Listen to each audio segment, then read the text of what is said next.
Another good one is comfort food, some pot roast.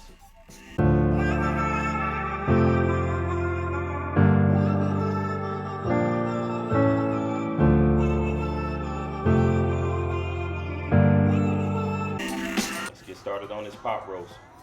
First, we're going to use a beautiful chuck roast that I dry-brined already. And all that means is basically I put some salt on it, let it sit in my refrigerator overnight for 24 hours.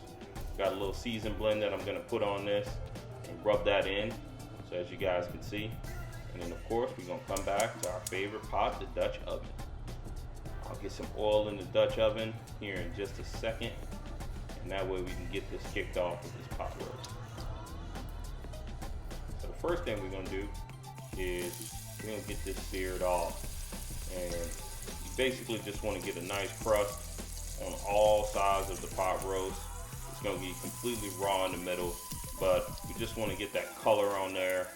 And of course, one of my favorite words is get that caramelization all on this pot roast, making sure all of those juices and everything are locked in. So I'm going to go ahead and put the second piece, and the reason I cut this in half, obviously for it to fit in my pot, but it sears off a little bit better when you set it up with two pieces of the beef, and it works out pretty great. So we're going to take that out, and I'm going to get in some mushrooms. I'm using white button mushrooms, 8 ounces of that, and what we want to do is get these cooked down, and they're going to take a little minute to cook, but I want to extract all the water out of the mushrooms until we start to get some type of color on them, and you'll see in a minute that color will start to kick in on these mushrooms. So now that we got some color on the mushrooms, we'll be able to start adding some other ingredients here in just a minute. And we'll put in some white onions, a large white onion. We're also going to put some carrots. And the last ingredient is going to be some celery. For those who don't know, this is called a mirepoix, and very different from the Holy Trinity, which is famous in New Orleans, which is onion, celery, and bell pepper. But this is a very good base for just about any dish. It's used in a lot of traditional cooking to get the mirepoix going. As you can see, I'm scraping the bottom of the pot, and that's also to get all those nice good bits off the bottom. And we're going to also let this sweat down for just a bit, get everything cooking. And it takes about, I'd say, 8 minutes or so just to really get things cooking. And I'm going to add another ingredient here. We're going to come in with some chopped shallots and, of course, some garlic. To me, you can never, ever get enough garlic, but it's just so good. If they had a garlic cologne, I might put it on. I'm kidding. So yeah, you just want to get the garlic in there. We always put the garlic in after because we don't want the garlic to burn. Garlic will burn extremely quickly if you're not careful with it, especially under high heat or even medium heat. So once we get the garlic and all the ingredients cooking, those will again start to caramelize for a little bit and soak in that flavor. We'll come in next with some teaspoon of tomato paste, and we just need a little bit. We don't need a whole lot, but again, it's a base ingredient just to get the foundation of the flavor there. So we'll get that cooking and let these flavors all marry together and get happy with one another. After that, I'm gonna add in my favorite, you know what I call it, that what's that here sauce. And that's one of the few liquid ingredients that we're gonna start with.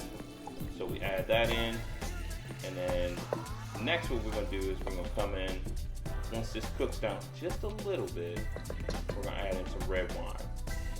And I like different types of red wine, so I'll buy whatever I deem is popular at the time, or what's on sale at the local grocery store. But some of these are really good. This is just a red wine blend, and I've drank this wine before. I always tell people, whatever you drink, you can cook with. So if you like the particular wine, it has whatever flavor notes you like, it's gonna taste good in your food to you. So when you're making this dish, find a red wine that you like. Don't buy something just because I bought it. I would recommend just figuring one you got. So now we're gonna put the meat back in, and basically the foundation is already set with all the ingredients. Now, as you guys may notice, I didn't put any salt in this, and the primary reason is since I dry brine the meat is also gonna have a lot of salt in it.